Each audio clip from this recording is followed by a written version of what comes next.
Bonjour, je suis Mi. Elle gisait sur le sol, le café imprégnant son uniforme, son portefeuille éparpillé comme des détritus. Personne ne bougeait. Moi, si. Et pour cela, ma mère s'est penchée et a sifflé, ne recommence pas avec ton mélodrame apitoyant. Mais ce qu'elle ne savait pas, ce qu'aucun d'entre eux ne savait, c'est que 10 minutes plus tard, un blackout a atterri dehors. Pourquoi? Vous voudrez le voir par vous-même. Avant de nous lancer, dites-moi, d'où m'écoutez-vous? Et avez-vous déjà aidé quelqu'un pour ensuite vous faire moquer? Partagez-le dans les commentaires.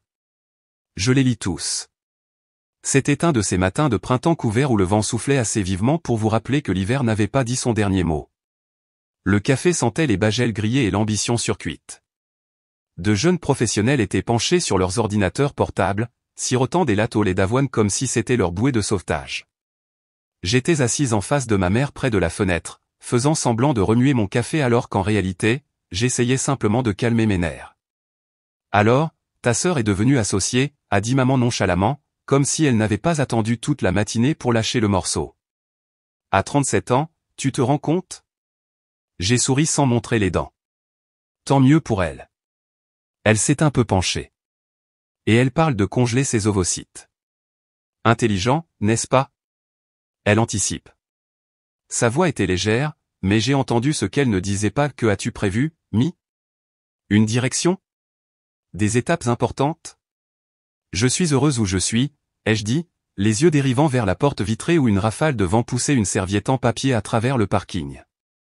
Maman a fait claquer sa langue et a siroté sa boisson comme si elle avait un goût de déception. Un cri soudain a fendu le faible murmure du café. Je me suis retourné juste à temps pour voir une femme trébucher. Non. Poussée par un homme qui a à peine jeté un regard en arrière. Elle avait la trentaine, mince, portait une veste vert armé et poussait un plateau avec 2 cafés. L'un des gobelets a basculé, s'écrasant contre sa poitrine et éclaboussant ses bras. L'autre a aspergé ses jambes avant de s'écraser sur le sol. Elle a heurté durement le carrelage, et le bruit a fait taire tout le monde pendant une seconde. Puis ils ont simplement repris. Les conversations ont recommencé. Les rires sont revenus. Pas une seule personne n'a bougé. Son portefeuille s'était ouvert à côté d'elle, laissant entrevoir une carte d'identité militaire usée, et juste au-dessus de sa chaussette, une cicatrice s'enroulait le long de son tibia. J'ai retenu mon souffle. Sa main tremblait alors qu'elle essayait de se redresser, sa respiration était courte. Je me suis levé. Assieds-toi, a sifflé maman, à peine plus fort qu'un murmure. Ce n'est pas ton moment, Mi. Je l'ai ignoré et me suis précipité vers la femme. Est-ce que ça va? La femme a tressailli quand j'ai touché son bras. Elle sentait la crème renversée et quelque chose de métallique, du sang. Ses doigts ont essayé de ramasser sa carte d'identité, puis se sont arrêtés. Ses yeux étaient grands ouverts, mais sa voix est sortie faible. Juste mon épaule. Je me suis accroupi à côté d'elle. Ne bougez pas trop vite. Vérifions si elle est déboîtée. Mon Dieu, Malice, la voix de maman a percé depuis notre table. Elle a probablement mis ça en scène. Les gens le font pour attirer l'attention. Tu n'as pas besoin de t'en mêler. Je ne lui ai pas répondu. D'autres marmonnaient aussi. Quelqu'un a dit, ils font ça tout le temps. Ils veulent une scène, puis ils portent plainte? J'ai regardé autour de moi. Indifférence, dégoût. Un homme a eu un sourire narquois en sirotant sa boisson. Ce n'est pas comme ça que ça marche, ai-je marmonné. La femme, dont le badge indiquait Alia, essayait de se redresser complètement, le visage rouge de douleur ou d'embarras, ou les deux. Je l'ai aidé à essuyer le café de la manche de sa veste, révélant des ecchymoses jaunâtres sous le tissu. Quand elle m'a surprise en train de la regarder, elle a murmuré, les mauvais jours arrivent en série, n'est-ce pas? Sa voix avait un poids, comme celle de quelqu'un habitué à ravaler la douleur. J'ai hoché la tête. Certains jours ne demandent qu'à brûler. Je l'ai aidée à s'asseoir dans un fauteuil au coin. Elle n'avait pas l'air de vouloir pleurer, juste de disparaître. De l'autre côté du café, j'ai entendu un homme marmonner à voix basse, elle joue toujours les victimes. Je me suis retourné mais n'ai pas vu qui avait dit ça. Juste l'arrière d'une tête et le bruissement d'un journal. Alia a grimaqué en s'installant sur le siège. Je vais bien, a-t-elle répété, plus doucement cette fois. Non, vous n'allez pas bien, ai-je dit. Mais ça ira. 10 minutes se sont écoulées, peut-être moins. L'ambiance dans le café était déjà revenue à son bourdonnement habituel. Quelqu'un riait en écoutant un podcast. Un mixeur criait à l'arrière. Puis le vent a changé, littéralement. Un grondement sourd a traversé les fenêtres, suivi d'une ombre qui a assombri le parking. Et puis, des rotors bruyants, réguliers, indéniables. Un blackout est descendu comme quelque chose sorti d'un rêve ou d'un cauchemar. L'atterrissage a fait trembler les verres sur chaque table. Les assiettes ont cliqueté. Les gens se sont levés, ne sachant pas s'ils devaient courir ou regarder. Les portes se sont ouvertes brusquement. 3 soldats en uniforme sont entrés rapidement. Ils n'ont pas parlé, ils n'en avaient pas besoin. Ils ont dépassé la caisse, la barista figée, et se sont dirigés directement vers Alia. L'un d'eux s'est agenouillé à côté d'elle, touchant doucement son poignet. « Madame, nous sommes là. » Elle n'a pas tressailli cette fois. Le café était silencieux. Tout le monde regardait, les yeux allant d'Alia au soldat comme s'il ne parvenait pas à comprendre. Puis l'un d'eux s'est tourné vers moi. Une femme aux yeux vifs et à la gentillesse enfouie sous le protocole. Elle m'a regardé droit dans les yeux. Merci de ne pas être parti. Et derrière moi, j'ai entendu la tasse de ma mère cliqueter dans sa soucoupe. Personne n'a dit un mot. Son silence était plus assourdissant que n'importe quelle excuse, et il pesait sur moi comme un poids que je ne pouvais nommer. Je suis resté immobile, regardant les soldats former un demi-cercle autour d'Alia. Leur mouvement était calme, rodé. Chaque geste calibré avec respect. L'un d'eux, celui qui m'avait parlé, s'est avancé. Ses yeux ont balayé brièvement le café avant de se poser à nouveau sur les miens. « Je suis l'adjudant-chef de commandement Rhodes », a-t-il dit, la voix basse et ferme. « Vous avez aidé l'une des nôtres aujourd'hui. » J'ai ouvert la bouche pour répondre, mais rien n'est sorti. Pas encore. J'essayais encore de comprendre comment une femme qui venait de se faire croche-pied dans un café pouvait convoquer toute une présence militaire sans dire un mot. Rhodes s'est agenouillé à côté d'Alia, posant brièvement sa main sur son épaule. « Tout va bien maintenant », lui a-t-il murmuré. « Vous n'êtes pas seul. » Puis il s'est retourné vers moi et a ajouté, « Elle a servi dans l'une des unités de récupération clandestine les plus dangereuses que ce pays ait jamais déployées, décorée plus de fois que nous ne sommes autorisés à l'imprimer. » J'ai dû cligner des yeux car il a incliné la tête comme pour adoucir le coup. Ce n'est pas de notoriété publique. Sa dernière mission a été ensevelie sous 3 couches de paperasse. Mais nous surveillons les nôtres, surtout quand l'un d'eux devient silencieux. Derrière moi, le souffle de ma mère s'est coupé.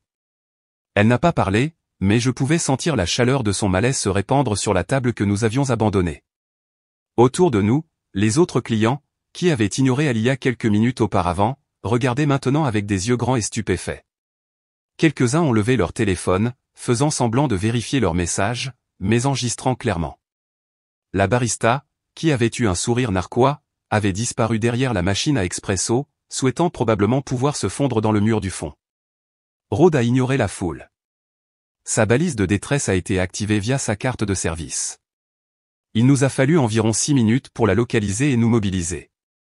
Elle n'est pas censée être seule en public sans surveillance. Pas depuis le dernier incident. J'ai regardé Alia, qui n'avait toujours pas dit grand-chose. Sa mâchoire était serrée, ses yeux secs. Elle n'était pas embarrassée. Elle calculait, scrutant la pièce comme si elle lisait la vérité sur chaque visage. Elle a lentement bougé pour atteindre son sac. Ce faisant, la manche de sa veste s'est relevée, révélant un tatouage à l'intérieur de son avant-bras, un faucon noir aux ailes acérées, déployé en plein piqué. En dessous, une chaîne de chiffres. Je ne comprenais pas, mais quelque chose à ce sujet m'a glacé. Rhodes a remarqué mon regard. Il a suivi mon regard, puis m'a regardé avec un étrange mélange de prudence et de reconnaissance. Seules 6 personnes dans le pays ont cette marque, a-t-il dit, sa voix tombant à un quasi-murmure. Ce n'est pas juste de l'encre. C'est une habilitation et des conséquences. Je n'ai pas répondu. J'ai juste hoché la tête lentement. Il a ajouté, « Vous avez aidé la mauvaise femme pour les bonnes raisons. Cela compte plus que vous ne le pensez. » J'ai senti quelque chose changer en moi. Pas parce que je me sentais soudainement noble, mais parce que pour une fois, quelqu'un avait reconnu que faire quelque chose était mieux que de détourner le regard. Je n'avais pas calculé, je n'avais pas essayé d'être héroïque. J'ai juste bougé. C'était tout. C'est à ce moment-là que ma mère a enfin parlé. Ma fille, a-t-elle dit en essayant de rire. Elle ne savait rien. Elle a juste agi par instinct. Nous avons tous été pris au dépourvu, n'est-ce pas? Je veux dire, cela aurait pu arriver à n'importe qui. Rhodes s'est redressé, son expression illisible. Mais ce n'est pas arrivé à n'importe qui. Tout le monde a regardé. Votre fille a bougé. Maman a rougi, puis a redressé son blazer comme pour reconstruire son armure. Eh bien, vous savez à quel point les choses sont sensibles de nos jours. Tout le monde marche sur des œufs. Parfois, le problème ne sont pas les œufs sur lesquels on marche, a-t-il coupé, sa voix comme de l'acier enrobé de velours. C'est celui qui insiste pour que nous continuions à les enjamber. Ma mère s'est tue. Sa bouche s'est ouverte, puis s'est refermée. Ses épaules sont tombées très légèrement, comme si quelqu'un avait tiré sur les ficelles qui la maintenaient droite. J'ai jeté un coup d'œil vers elle, et pour la première fois depuis longtemps, elle avait l'air petite, comme si elle n'appartenait pas à la pièce qu'elle avait toujours cru dominer. Et dans cette pause, entre son rétrécissement et ma position debout, j'ai remarqué autre chose. La façon dont Rhodes la regardait n'était pas réprobatrice. C'était dédaigneux, comme si elle n'était pas le sujet. Comme si c'était moi. Je n'essayais pas de faire une déclaration, ai-je dit doucement. Je sais, a-t-il répondu. C'est pourquoi ça a plus de sens. Derrière lui, 2 autres soldats flanquaient Alia, l'aidant maintenant doucement à se lever. Ses mouvements étaient lents mais stables. Elle a hoché la tête une fois, me reconnaissant. Pas de sourire, pas de mots supplémentaires, juste ce simple hochement de tête, et dedans, plus de gratitude que je ne savais en recevoir. Le bourdonnement de l'hélicoptère à l'extérieur s'estompait maintenant, comme si le matin lui-même avait décidé d'expirer. J'ai jeté un dernier coup d'œil au café, tout le monde encore figé dans sa propre honte ou curiosité. Puis Rhodes s'est tourné vers moi une dernière fois, son ton s'est adouci. Vous êtes plus courageuse que vous ne le pensez, a-t-il dit, en me regardant dans les yeux. Mais vous le saviez déjà, n'est-ce pas? Je ne le savais pas. Pas avant ce moment. Mais le lendemain, je serais mise à l'épreuve à nouveau, cette fois à la maison. Le soleil avait depuis longtemps disparu derrière des nuages bas lorsque je me suis garé dans l'allée. De l'extérieur, notre maison avait la même apparence, revêtement blanc, buissons taillés, la lumière du porche vacillant à cause d'une ampoule lâche. Mes entrées ce soir-là semblaient différents, plus lourds, comme si quelque chose d'invisible avait pris de la place dans chaque coin. Le dîner était déjà sur la table, pain de viande, petits pois, purée de pommes de terre. Le plat par défaut de ma mère quand elle ne voulait pas faire d'efforts mais ne voulait pas que quiconque se plaigne non plus. Je me suis glissé sur ma chaise habituelle en face de Drew, mon frère aîné, qui a à peine levé les yeux de son assiette. Mon père était assis en bout de table, les yeux concentrés sur un journal qu'il n'avait pas tourné depuis 10 minutes. Personne n'a dit un mot au début. Le seul son était le cliquetis sourd des couverts sur la porcelaine. Puis Drew a eu un sourire narquois et a incliné la tête vers moi. Alors, on aide les troupes maintenant? Patricia, assise à l'autre bout de la table avec une serviette sur ses genoux comme une reine à un concours de beauté, n'a même pas levé les yeux. Elle a marmonné dans sa nourriture, cette mascarade nous a embarrassés. J'ai arrêté ma bouchée. Vous a embarrassé? Elle a posé sa fourchette avec un soin exagéré. Tu ne sais pas qui regarde, Mi? Tu ne le sais jamais. Ce genre de spectacle, ça rejaillit sur nous tous. Le voisinage en parle déjà. Le voisinage, ai-je dit, ma voix plus froide que je ne le voulais, était en train de filmer. Drew a laissé échapper un petit rire et a siroté son eau comme si c'était du vin. Sérieusement, tu n'as pas trouvé que c'était un peu mélodramatique? Et voilà, ce mot encore, toujours leur préféré. Je n'ai pas répondu. Je ne faisais pas confiance à ma voix. Au lieu de ça, j'ai fixé l'espace vide sur le mur derrière la tête de Drew, où l'ancienne photo de famille était accrochée avant que Patricia ne décide que l'éclairage n'était pas flatteur. Mes pensées sont revenues au café, au bras d'Alia, à la manche qui a glissé juste assez pour révéler ce faucon noir d'encre en vol, une chaîne de chiffres en dessous. Pas un dessin d'un tableau Pinterest ou une quelconque chose à la mode sur Instagram. Cela avait du poids, de l'histoire, un but. Ce n'était pas juste un tatouage. C'était une histoire gravée dans la peau. Et les yeux d'Alia, ils portaient la même quiétude que j'associais autrefois à mon défunt grand-père, un infirmier de la Seconde Guerre mondiale qui ne se vantait jamais mais se levait toujours quand l'hymne jouait. Cette force tranquille, inébranlable. Je l'ai revue en elle. Je l'enviais. Soudain, le téléphone de Patricia a vibré et a glissé plus près de mon assiette. Elle s'est levée, marmonnant quelque chose sur le fait d'avoir besoin de son thé, et est allée dans la cuisine. Elle n'avait pas verrouillé l'écran. Je n'avais pas l'intention de regarder, mais c'était là, une conversation de groupe. Des noms que je reconnaissais. La famille, quelques voisins, et 2 femmes de son cercle d'église. Un message de plus tôt dans la journée clignotait sur l'écran, elle est toujours dans le mélodrame. Laissez-la se ridiculiser. Un autre est apparu, de ma cousine Carla, au moins, ce n'était pas en direct à la télévision cette fois. Mon estomac s'est noué. J'ai fait défiler un tout petit peu. Elle ne connaît pas sa place. Peut-être que cela lui apprendra l'humilité. Elle n'est pas comme Drew. Lui nous fait bien paraître. Je n'ai pas senti la brûlure dans mes yeux avant de réaliser que je n'avais pas cligné. Patricia est revenue, son thé à la main. Elle a remarqué la position du téléphone et l'a attrapé sans un mot, éteignant l'écran d'un geste. Drew a haussé un sourcil. Qu'est-ce qui ne va pas? On dirait que tu as vu un fantôme. Je n'ai pas répondu, j'ai juste attrapé mon verre d'eau. Il a gloussé en secouant la tête. Tu n'es pas sérieusement vexé, n'est-ce pas? Allons, Mi. Tu t'emportes toujours pour un rien. Oui, a ajouté mon père, toujours sans lever les yeux. Ce ne sont que des mots. Laisse tomber. Laisse tomber. Encore. J'ai essuyé ma bouche avec la serviette, je me suis levé et j'ai quitté la salle à manger. Je n'ai pas claqué ma chaise, je n'ai pas élevé la voix. Je suis juste parti. En montant les escaliers, j'ai entendu Patricia crier « Ne gâche pas Thanksgiving » aussi. Je me suis arrêté sur la dernière marche. Cette phrase, si polie, si bien répétée, elle m'a marqué. Je l'ai murmurée pour moi-même. Thanksgiving. La même famille qui louait la gratitude ne pouvait pas supporter l'honnêteté. Dans ma chambre, je me suis assise sur le bord de mon lit. Mes doigts se sont crispés sur la couette comme si elle pouvait me stabiliser. Ils voulaient le silence. L'obéissance enrobée de politesse. Une fille qui souriait, hochait la tête, servait la tarte et restait à l'écart.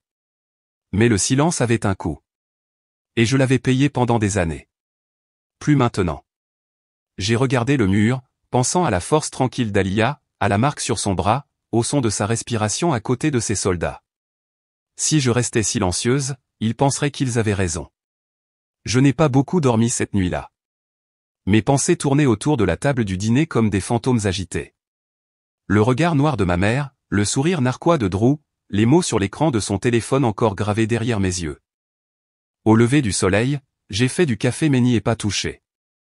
Au lieu de cela, je suis sorti sur la terrasse arrière, le bois froid sous mes pantoufles me ramenant sur terre d'une manière que rien d'autre ne pouvait faire. Mon souffle était suspendu dans l'air, et le silence était enfin le mien.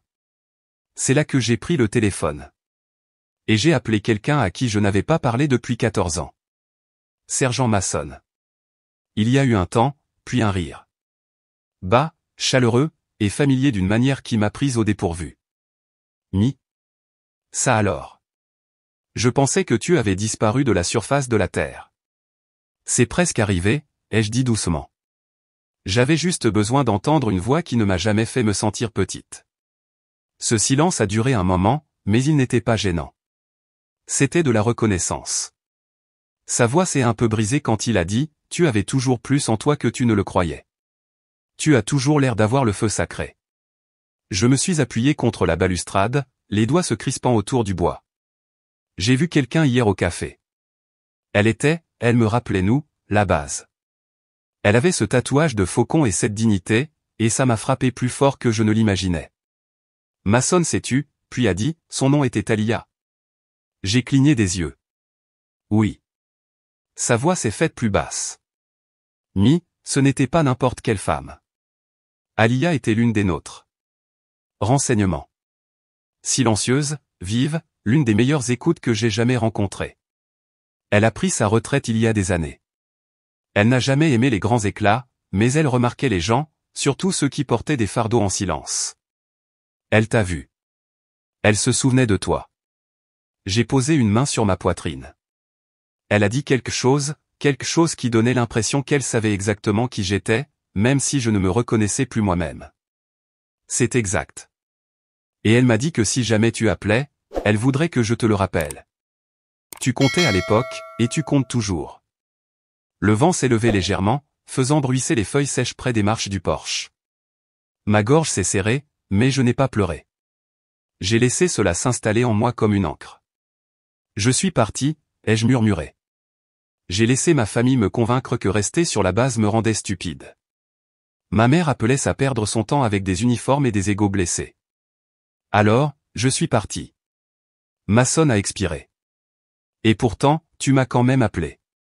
J'ai eu un petit rire, amer et haletant. Oui, je suppose que j'avais besoin que quelqu'un me rappelle que je n'étais pas folle à l'époque. Il y a eu une pause avant qu'ils ne disent « Tu n'étais pas folle. Tu étais courageuse. » Et silencieux ne veut pas dire invisible. J'ai fermé les yeux. Soudain, j'étais de retour là-bas. L'odeur du kérosène, le sable collant à mes bottes, les longues journées en logistique entourées de bruit et de tension, mais aussi de rire, de loyauté. Le jour où j'avais hésité lors d'un appel de planification et où Mason m'avait prise à part plus tard, avait posé une main sur mon épaule et avait dit « Tu continues de te faire toute petite, Mélie. Arrête. On a besoin que tu t'imposes. » Je n'ai jamais oublié ça, mais je l'avais enterré. Quand l'appel s'est terminé, je suis resté sur la terrasse. L'air piquait un peu maintenant. Je suis rentré et j'ai traversé la cuisine comme si je marchais dans la maison de quelqu'un d'autre. Tout avait l'air pareil, mais semblait décalé. Puis mes yeux ont attrapé la serviette en papier pliée près de l'évier. Ce n'était rien de spécial, juste un carré blanc doux avec lequel ma nièce avait joué pendant un Thanksgiving il y a quelques années. Elle l'avait plié en un triangle parfait, comme ceux que l'on remet aux familles en deuil. Elle n'en connaissait pas la signification, mais ses petits doigts avaient fait quelque chose de révérencieux. Patricia avait levé les yeux au ciel et lui avait dit d'arrêter de jouer avec des choses tristes. Je l'ai prise maintenant, j'ai lissé les plis. Elle était un peu froissée par le temps, mais je l'ai repliée, serrée et nette. Elle tenait parfaitement dans la poche de ma chemise en flanelle, et je l'y laissée. Je me suis tenu à l'évier et j'ai regardé dans le jardin. Le soleil du matin s'était levé plus haut maintenant, réchauffant la cime des arbres. J'ai ressenti quelque chose que je n'avais pas ressenti depuis des années. Pas de la rage, pas de la tristesse, mais de la clarté et de la résolution. Il était temps qu'ils se souviennent de qui je suis vraiment. Cet après-midi-là, j'ai mis les vieilles bottes de mes années de déploiement et j'ai conduit directement au foyer du VFW. Le trajet n'était pas long, mais je l'ai pris lentement. J'ai passé des rues familières où les feuilles avaient commencé à se courber en or et en rouille sur les bords. Des enfants à vélo filaient à travers les flaques près du trottoir. À un feu rouge, j'ai aperçu mon propre reflet dans le rétroviseur plus âgé, plus affûté, mais d'une manière ou d'une autre plus clair que dans mon souvenir. J'ai tourné dans le petit parking derrière la salle du VFW et me suis garé sous le mât de drapeau tordu qui n'avait pas arboré de drapeau depuis le dernier Memorial Day. Je suis entré, et le calme m'a accueilli comme une poignée de main. Pas le silence exactement, mais le genre de calme immobile qui n'existe que dans les endroits où les gens ont pleuré sans honte. La salle était presque vide, juste quelques chaises pliantes empilées près du mur, la faible odeur de cire à bois et la lumière du soleil filtrant à travers les fenêtres poussiéreuses. Mais ce qui m'a attiré, c'est le fond de la pièce, un seul mur peint en bleu marine, bordé de portraits encadrés et de plaques de laiton gravées. Le mur des noms. J'ai marché lentement, reconnaissant certains visages instantanément. De vieux voisins, les maris de femmes que j'avais connus, des fils qui n'étaient pas rentrés à la maison. Mes yeux se sont arrêtés sur un nom auquel je ne m'attendais pas. Il était petit, facile à manquer. Alia Torres. La photo était floue, en noir et blanc. Sa tête légèrement tournée comme si elle n'avait pas l'habitude de poser. Sous le cadre, quelqu'un avait glissé 3 grues en papier délicatement pliées à partir de pages déchirées de ce qui semblait être une Bible ou peut-être un livre de cantiques. Je n'ai pas entendu l'approche du commandant Reyes avant de sentir l'odeur du tabac à pipe. Elle ne voulait pas d'enterrement, a-t-il dit doucement. Je me suis tourné vers lui. Elle en méritait un. Il a lentement hoché la tête. Quelques gars ont insisté pour que nous l'ajoutions ici. Il a fallu un certain temps pour obtenir l'approbation. Elle était silencieuse, mais elle était l'une des nôtres. Elle voyait toujours plus de choses qu'elle n'en disait, ai-je murmuré. Il a fouillé dans la poche intérieure de son manteau et a sorti un petit appareil noir, comme un vieil enregistreur vocal. Nous avons trouvé ça dans sa veste. Un seul fichier sauvegardé. Il a fait une pause. Et elle a dit que si quelqu'un venait demander, il fallait vous le donner. Je l'ai fixé. Elle a dit mon nom. Il m'a regardé longuement. Elle l'a fait. 2 fois. Mes mains semblaient étrangement engourdies alors que je le prenais de ses mains. Je me suis reculé vers un banc près du mur et je me suis assise.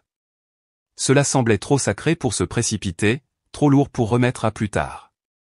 J'ai cliqué sur le minuscule bouton de lecture. Il y a eu un peu de parasite au début, puis sa voix, plus basse que dans mon souvenir, douce comme si elle parlait juste par-dessus mon épaule. Mi, si tu entends ça, je suis parti. Et je veux que tu saches, merci. Tu ne m'as pas seulement aidé ce jour-là. Tu t'es souvenu de moi quand personne d'autre ne le faisait. Tu t'es assise à côté de moi comme si je n'étais pas brisé. Comme si j'avais encore une histoire à raconter. Je tenais l'enregistreur à 2 mains, essayant de ne pas respirer trop fort. Je sais ce qu'ils t'ont fait. Je l'ai vu. La façon dont ils t'ont fait sentir que tu devais te faire toute petite pour être acceptable. Ce genre de honte, c'est une arme. Et ils l'utiliseront jusqu'à ce que tu commences à les croire. Mais moi, non. Et j'espère que tu ne le feras pas non plus. Ma gorge s'est serrée. Tu es le témoin. Tu portes la vérité. Alors ne les laisse pas t'effacer. Ne les laisse pas nous effacer. Nous étions là. Nous comptions. Le message s'est terminé par le silence. Pas un clic, pas même un souffle, juste l'espace où elle était autrefois. J'ai baissé l'enregistreur et j'ai regardé le sol. Mes mains avaient commencé à trembler sans que je m'en rende compte. Je n'avais pas pleuré depuis le décès de papa, pas même qu'Andrew a claqué la porte et est parti pour de bon. Mais ça a fissuré quelque chose en moi. Elle avait connu mon nom alors que ma propre mère l'utilisait à peine, sauf si elle voulait quelque chose. J'ai de nouveau levé les yeux vers sa photo. Les grues pliées avec soin. La forme triangulaire faisait écho à quelque chose que j'avais ressenti plus tôt ce matin-là. La vieille serviette en papier rangée dans ma poche maintenant pressée à plat contre ma poitrine. J'ai cligné des yeux à travers les larmes, et soudain un souvenir est revenu. Un Noël, il y a peut-être 10 ans, nous étions chez Patricia. Elle organisait un de ces dîners parfaits, planches de charcuterie, jazz à faible volume, tout le monde faisant semblant d'être quelque chose de plus brillant qu'il ne l'était. J'avais apporté des dépliants du refuge local pour anciens combattants, pensant que peut-être quelqu'un voudrait t'aider. Quand j'ai commencé à parler, Patricia est intervenue.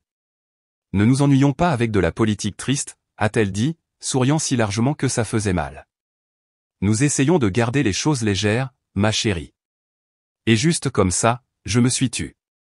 Alia l'avait vu. Le repli sur soi, la mise à l'écart de moi-même pour maintenir la paix. Mais plus maintenant. Je me suis levé lentement et me suis tourné vers Reyes. Savez-vous si la presse locale publie encore des articles sur le service communautaire? Il a haussé un sourcil. Ils le font. Surtout s'il y a un visage et une histoire. J'ai de nouveau regardé la photo d'Alia.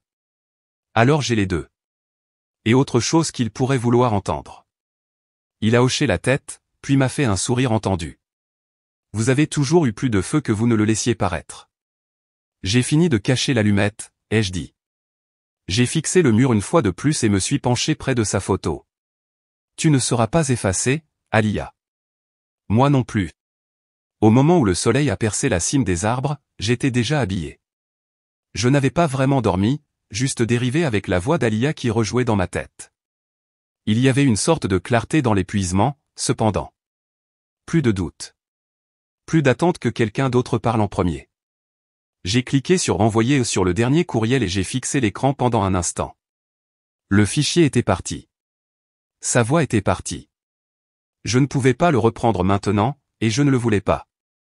En milieu de matinée, j'étais debout derrière un podium de fortune à l'intérieur du centre communautaire près de Malbury et de la 12e. Les chaises pliantes n'étaient même pas à moitié pleines, peut-être 12 personnes au maximum. La plupart étaient des anciens combattants ou des stagiaires de la presse. Le commandant Reyes se tenait tranquillement derrière moi, les bras croisés, le visage illisible.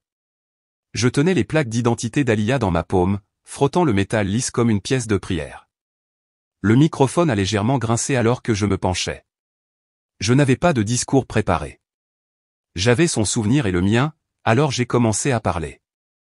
J'ai renversé du café sur une jeune femme dans une station-service il y a 2 semaines, ai-je commencé. C'est comme ça que tout a commencé. Pas d'héroïsme, pas de sacrifice, juste un moment de maladresse entre deux étrangères. Quelques têtes se sont inclinées, curieuses, mais je n'ai pas détourné le regard. Pas quand j'ai vu ses mains trembler. Pas quand j'ai vu ses bottes, les mêmes semelles de combat réglementaires que je portais à Kandahar. Ma voix était stable au début, mais quand je suis arrivé à la partie sur la foule qui regardait Aliyah s'effondrer, les gens sortant leur téléphone, chuchotant, passant devant elle comme si elle était un inconvénient, je l'ai senti se briser. La raison pour laquelle je suis resté n'était pas la pitié. C'était la reconnaissance. Elle m'a rappelé ce que l'on ressent quand on est invisible après avoir tout donné. Elle m'a rappelé à moi-même. Quelqu'un a toussé doucement près du fond. Les caméras tournaient, et j'ai continué. Pour la première fois en une décennie, j'ai baissé ma garde et j'ai simplement dit la vérité. Sur le fait que la mère d'Aliyah a refusé de réclamer son corps. Sur l'organisation caritative qui a discrètement refusé l'aide aux funérailles quand ils ont découvert qu'elle était LGBTQ. Sur le silence des institutions même qu'il avait autrefois saluées. Puis c'est arrivé. L'écran de la diffusion en direct à ma droite a clignoté une fois, puis une autre. Un flot soudain de messages a commencé à défiler sur l'écran. Fausse vétéran. Scène arrangée. Elle fait ça pour attirer l'attention. Je me suis figé. Les commentaires sont devenus plus rapides, plus laids. Un message était surligné en rouge. Cette fille était une toxico. Arrêtez de glorifier une ordure. J'ai regardé l'assistant technique, qui tapait frénétiquement sur l'ordinateur portable. Quelqu'un a piraté le flux, a-t-il marmonné. J'essaie de les bloquer, mais ils changent d'adresse IP. Sur l'écran principal, une nouvelle image a clignoté, le portrait de Patricia. Puis un autre commentaire avec l'adresse courriel de campagne de mon père. Ma poitrine s'est serrée. Ce n'était pas aléatoire. Quelqu'un voulait discréditer l'histoire d'Aliyah et la mienne. Je me suis tourné vers Reyes. Vous voyez ça, ai-je demandé doucement. Il a hoché la tête, la mâchoire serrée. J'ai vu l'une des journalistes, une jeune femme aux boucles sombres et aux grandes créoles, se lever. Madame, avez-vous un commentaire à faire sur ces allégations? J'ai ouvert la bouche pour répondre, mais tout ce que j'ai réussi à dire, c'est, vous pensez que j'ai inventé tout ça? Ça sonnait faible, défensif, et j'ai détesté ça. Les gens ont commencé à sortir. Quelques-uns sont restés. Un homme a offert un haussement d'épaule sympathique, mais l'ambiance avait changé. La confiance, l'espace pour faire son deuil honnêtement, tout a disparu en quelques secondes. Je ne me souviens même pas d'avoir quitté le bâtiment. Un instant j'étais derrière le podium, l'instant d'après j'étais assise dans ma voiture, la porte à moitié ouverte, les mains agrippant le volant comme s'il pouvait m'empêcher de m'effondrer. J'ai attrapé mon téléphone, j'ai survolé le dossier des courriels. Une partie de moi voulait tout retirer, supprimer l'enregistrement, faire comme si cela n'était jamais arrivé. Étais-je vraiment si naïve, me suis-je murmuré. De penser que la vérité suffisait. Le siège passager contenait mes vieilles bottes de déploiement, encore poussiéreuses du sol du VFW d'hier. Je les ai regardées. Aliyah avait souri en les voyant. De vraies bottes de marcheur, avait-elle dit, comme si elles signifiaient quelque chose. Peut-être qu'elle le signifiait encore. Peut-être que défendre ses positions ne ressemble pas toujours à des applaudissements ou à des gros titres. Peut-être que parfois, cela ressemble à des mains tremblantes sur un volant et à un vœu fait en silence. J'ai pris les plaques d'identité, les ai enroulées autour de mes doigts, et j'ai murmuré à la voiture vide, j'ai été silencieuse pendant des années. Je ne le serai plus, même si cela détruit le nom de la famille. L'enveloppe était gris pâle, sans adresse de retour, juste mon nom calligraphié d'une écriture raide, comme si elle essayait d'être formelle tout en portant une gifle. Je me suis penché, les ramassés sur le paillasson et les tenus sous la lumière du couloir. Le seau n'était pas brisé. J'ai hésité une seconde, puis j'ai glissé un couteau à beurre sous le rabat. À l'intérieur se trouvait un papier à en-tête épais estampillé d'un cabinet d'avocats que je reconnaissais des fêtes de Noël de mon enfance, le genre de cabinet spécialisé dans les failles successorales et la protection des riches contre leur propre gâchis. Et en bas, la signature de ma mère. Pas un appel, pas une visite, pas même un texto. Juste un silence juridique posté comme une menace. Le document m'accusait de diffamation intentionnelle, de déclaration frauduleuse délibérée et de porter atteinte à l'image publique et aux alliances stratégiques de la famille. Mon pouls s'est accéléré. Une autre ligne, en vous alignant publiquement avec des individus invérifiables, vous avez violé les principes de la confiance familiale. La confiance familiale? J'ai failli rire. Mes mains tremblaient, mais pas de peur de la brûlure de la trahison. Elle n'avait même pas pris la peine de le dire elle-même. Elle avait une équipe pour le faire à sa place. J'ai posé la lettre sur la table de la cuisine, puis je suis resté là, à regarder le grain du bois, en pensant au nombre de dîners que nous avions mangés autour de cette même surface. Poulet rôti, farce de Thanksgiving, chaque fête forcée dans la politesse parce que les apparences comptaient. Toujours les apparences, ai-je murmuré. Elle veut encore m'effacer. J'ai à peine dormi. Au moment où le ciel s'éclaircissait, j'avais envoyé un courriel à la clinique d'aide juridique gratuite près de Broadview. Une avocate bénévole nommée Jasmine m'a rappelé dans l'heure et a proposé de me rencontrer cet après-midi-là. La pièce où ils m'ont installé était modeste, chaise pliante, vieux ventilateur tournant au-dessus, des murs qui sentaient légèrement le café et le toner. Jasmine avait l'air assez jeune pour être une de mes anciennes élèves. Elle s'est assise en face de moi, un bloc-notes à la main, le visage gentil mais vif. Je lui ai passé la mise en demeure, et elle l'a lu en silence, tournant une page, puis une autre. Il ne s'agit pas seulement de famille, a-t-elle dit enfin. C'est de la répression politique standardisée. J'ai cligné des yeux. Comment ça? Elle a tourné le document vers moi et a pointé du doigt. Ce cabinet, Taylor & Quinn, ils sont connus dans les cercles juridiques pour faire le ménage discrètement pour certains donateurs politiques. Nous avons déjà vu cette structure exacte. Même phrasé, même tactique. Quand quelqu'un commence à gagner en visibilité et pourrait embarrasser un client, ils étouffent l'affaire avant qu'elle ne prenne de l'ampleur. Je me suis penché en arrière. Vous dites que ce n'est pas seulement ma mère. C'est plus grand. Jasmine a hoché la tête. Le cabinet est lié à des donateurs qui ont soutenu les campagnes de réélection de votre père. C'est coordonné. J'ai eu l'impression qu'on me coupait le souffle. Le discours, le direct piraté, les comptes de bots, la photo de Patricia sur le flux, l'adresse courriel de campagne de mon père dans les commentaires. Ce n'était pas isolé. C'était un schéma, une machine. Je n'ai réalisé que j'avais commencé à pleurer que lorsque j'ai vu Jasmine me tendre un mouchoir.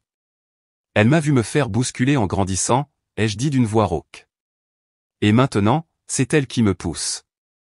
Ce n'était pas la lettre qui faisait le plus mal. C'était de savoir qu'elle n'avait jamais hésité.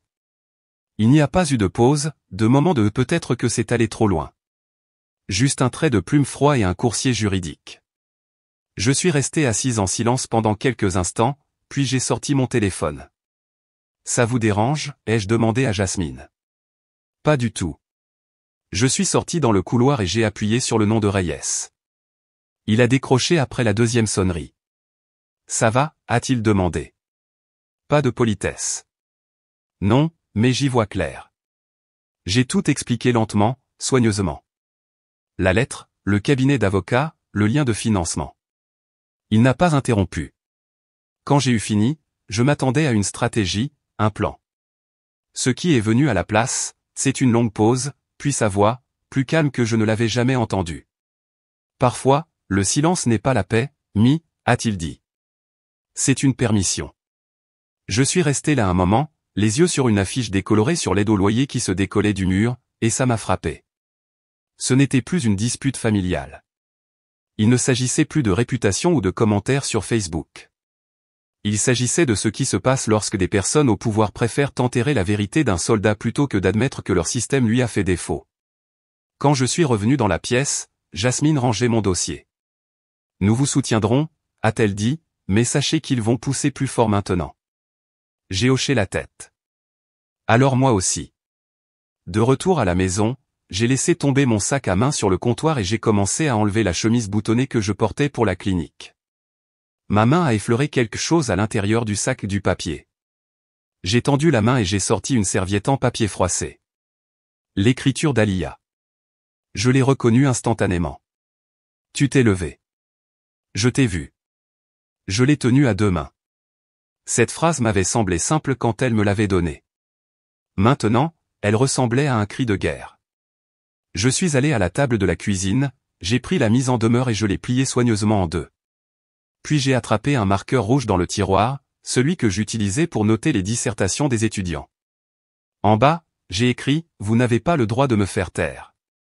Je n'avais pas mis les pieds dans cet auditorium depuis plus de 2 décennies, et pourtant l'odeur de vieux vernis et de cire à parquet m'a frappé comme si je n'étais jamais parti. Les gradins grinçaient sous les chaussures polies. Des chaises pliantes étaient alignées sur le sol du gymnase, et sur l'écran de projection était accroché le sceau de l'Assemblée pour l'éducation des anciens combattants. Il fut un temps où j'étais invisible ici, élu la plus oubliable de la terminale. Je me souvenais encore de la citation de l'album de fin d'année à côté de ma photo, silencieuse, polie, rien de spécial. Cette fois, je n'étais pas assise au fond.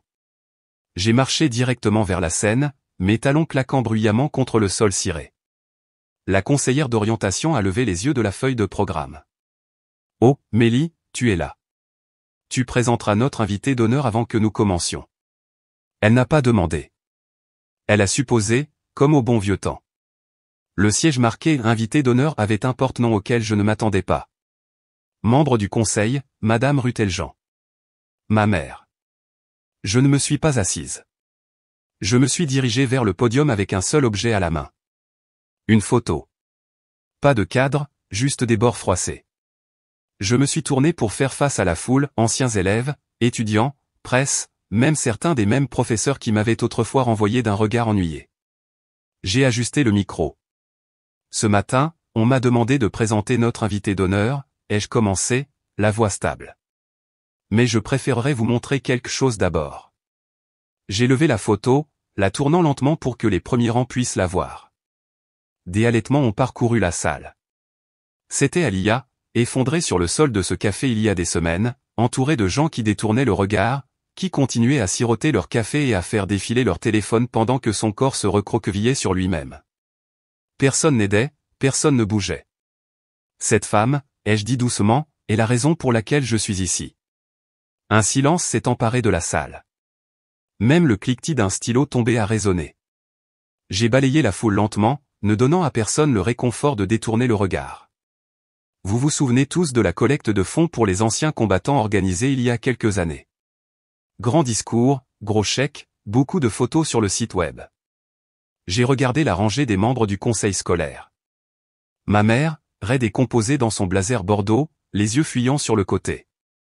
Mais ce que vous n'avez pas vu, ai-je dit, c'était une jeune femme. Cette femme. Qui a rampé sur le sol de ce café pendant que tous les yeux dans la pièce restaient rivés sur leurs écrans. Personne ne l'a aidée. Pas une seule personne ne s'est levée. J'ai fait une pause, j'ai laissé le silence s'étirer. Sauf une voix. Un murmure, en fait. Elle a dit, tu t'es levé. Je t'ai vu. J'ai baissé la photo. C'est ce qu'elle m'a dit après que j'ai payé sa note et que je l'ai raccompagnée dehors. Elle s'est souvenue du moment où je me suis levé. Pas quand les appareils photo ont flashé, pas quand la presse est arrivée, mais quand personne d'autre n'a bougé. J'ai laissé cela en suspens. Mes yeux se sont tournés vers le coin du gymnase où se trouvait la table audiovisuelle. L'étudiant technicien m'a fait un discret pouce levé. J'ai hoché la tête. Le projecteur a vacillé, et une vidéo de téléphone portable granuleuse a commencé à jouer. La foule a murmuré alors que l'écran montrait le parking de notre lycée. Asphalte gris, venteux. Puis un hélicoptère militaire est descendu. Les étudiants se sont précipités pour le filmer. Dans la vidéo, 2 officiers sont sortis, et une femme en uniforme Alia s'est avancée et a salué. Elle s'est tournée et a embrassé quelqu'un. Ce quelqu'un, c'était moi.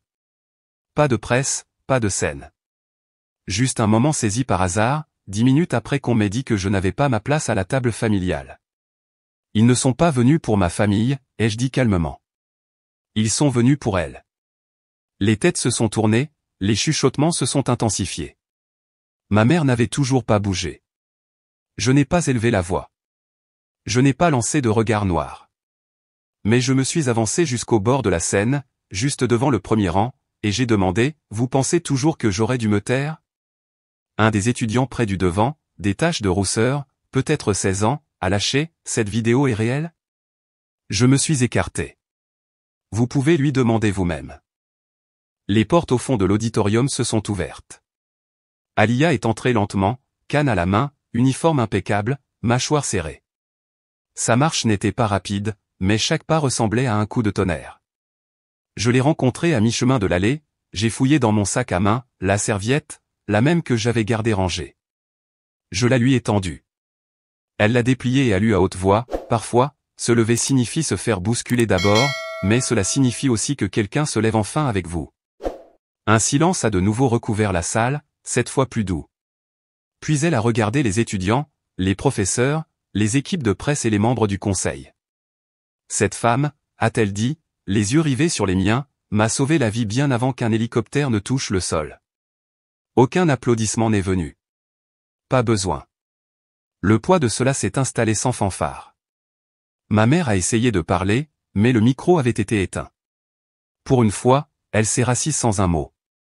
Je n'ai pas regardé en arrière. Je n'en avais pas besoin. Le silence qu'elle a laissé derrière elle était plus fort que tout ce qu'elle aurait pu dire. Après que la foule ait commencé à se disperser, je suis resté immobile sur cette scène juste un moment de plus. Pas d'applaudissements, pas de musique, juste le bruit des chaussures, le faible murmure de conversation gênée, et le poids de tout ce qui n'a pas été dit. Quelques personnes m'ont tapoté le dos en passant, marmonnant un merci, comme s'ils ne savaient pas quoi dire d'autre. D'autres ont complètement évité le contact visuel. Un ancien professeur m'a fait un faible sourire puis a détourné le regard, honteux, peut-être. Je ne m'attendais pas à une parade. Je n'en avais pas besoin. Au moment où je suis descendu de la scène, l'auditorium était presque vide. Les médias avaient remballé. Les rangées de chaises pliantes étaient empilées contre le mur, et là, abandonnée sur le siège étiqueté présidente du conseil, madame, se trouvait une simple enveloppe. Pas de nom, pas de sceau, juste un pli à l'ancienne et un pli familier et net au centre. Je connaissais cette écriture. Je ne l'ai même pas ouverte. Pas à ce moment-là. Je l'ai glissée dans la poche intérieure de mon manteau comme si elle ne pesait rien du tout et tout à la fois. Dehors, le ciel s'était estompé dans ce doux crépuscule lavande qui semble toujours arriver trop vite en novembre. Alia m'a rejointe près du mât de drapeau. Elle n'a pas dit grand-chose, m'a juste jeté un long regard et a hoché la tête. Nous avons roulé en silence la plupart du trajet jusqu'au banquet communautaire ce soir-là. Aucune de nous n'avait plus grand-chose à prouver. Ce qui devait être dit avait déjà résonné plus fort que nous ne l'avions prévu. La salle de banquet n'était pas grandiose, juste chaleureuse. Des guirlandes lumineuses couraient le long des poutres en bois au-dessus, et l'odeur de légumes rôtis et de petits pains beurrés flottait dans l'air. Ce n'était pas un événement politique ou une collecte de fonds. C'était juste une table partagée, un espace pour que les anciens combattants se rassemblent, partagent des histoires et, pour une nuit, se sentent moins seuls. Je n'avais pas réalisé à quel point j'en avais besoin jusqu'à ce que je voie la table qu'ils nous avaient préparée. Pas à l'avant, pas à l'arrière, juste au milieu avec des chaises dépareillées et des serviettes en tissu que quelqu'un avait pris le temps de repasser. Nous étions déjà assises quand une jeune femme s'est approchée de la table dans un fauteuil roulant élégant qui semblait d'origine militaire. Son badge indiquait Skyler. Ses mains étaient fortes, ses yeux plus vifs que son âge ne le suggérait probablement au début de la vingtaine, mais sa posture disait qu'elle en avait assez vu pour avoir grandi trop vite. Alia s'est penchée, a plié sa serviette avec le genre de grâce exercée qui ne vient que de l'habitude, et a commencé à la plier en une forme. J'ai regardé silencieusement alors qu'elle se transformait en un minuscule oiseau délicat, mais avec des ailes qui semblaient prêtes à s'envoler. Elle l'a tendue à Skyler. « Tu en auras besoin », a-t-elle dit doucement. « Pour quand le monde essaiera de te bousculer, toi aussi. » Skyler a cligné des yeux. « Si souvent que ça, hein ? » « Plus que tu ne le penses, » a répondu Alia. « Mais parfois quelqu'un remarque, et parfois tu ripostes. » Skyler a souri et a glissé l'oiseau en serviette dans la poche de sa couverture de genoux comme si c'était un secret qu'elle prévoyait de garder. Pendant que le dîner était servi, quelques conversations discrètes ont circulé autour de la table. Un homme plus âgé en face de nous a partagé une histoire sur la perte de son ouïe en Irak. Une femme à côté de lui a plaisanté sur le fait de s'être endormie pendant un briefing sur les drones. C'était honnête. Pas de vantardise, pas d'apitoiement sur soi. Juste la vie, marquée, mais debout. Puis Alia s'est tournée vers moi. Sa voix s'est adoucie, mais il y avait de l'acier en dessous. « Tu ne m'as pas seulement aidé à me relever de ce sol, » a-t-elle dit. « Tu m'as aidé à sentir que je n'étais pas folle de croire que je comptais. » J'ai ouvert la bouche pour dire quelque chose, n'importe quoi. Mais elle a levé une main. « Laisse-moi finir », a-t-elle ajouté avec un demi-sourire. Je lance une organisation à but non lucratif pour les femmes vétérans atteintes de TSPT. Logement sûr, soins pour les traumatismes, aide à l'emploi. Pas de paperasse, pas de pitié. Je l'ai regardée, incertaine si j'entendais bien. Et, a-t-elle continué, je veux que tu sois au conseil d'administration. Tu comprends ce que signifie être invisible, mais plus important encore, tu sais comment être vu. Cela m'a prise au dépourvu plus que n'importe quelle insulte ou embuscade ne l'avait jamais fait. Je ne suis pas sûr d'être qualifié pour ça, ai-je dit en riant à moitié. Tu ne le es pas, a-t-elle dit, très sérieusement. Aucun de nous ne l'est. C'est pourquoi nous sommes parfaits. La table est redevenue silencieuse. Pas gênée, juste pensive. Un espace où quelque chose de nouveau avait pris racine. J'ai regardé Skyler. Ses yeux étaient rivés sur moi comme si elle attendait une permission. Tu ne dois ton silence à personne, lui ai-je dit. Ni à moi, ni à cet endroit, ni à personne. Elle n'a rien dit, a juste hoché la tête. Et j'ai vu une minuscule fissure dans l'armure. Pas de la faiblesse, juste de la place pour que quelque chose d'autre pousse. Plus tard, alors que les assiettes étaient débarrassées et que des tasses de café tiède étaient distribuées, quelqu'un a remarqué la chaise supplémentaire à notre table. Une simple chaise en bois, sans porte-nom, sans coussin. Devrions-nous la garder pour quelqu'un, a demandé Skyler. Je l'ai regardée, puis je l'ai regardée à nouveau. Non, ai-je dit. Elle est pour celui ou celle qui en aura besoin. Il y en aura toujours un. La pièce bourdonnait d'histoires tranquilles, de vieux rires et de nouveaux départs. Mais à ce moment-là, tout semblait immobile. Et la prochaine fois, ai-je murmuré, ils ne se feront pas bousculer seuls.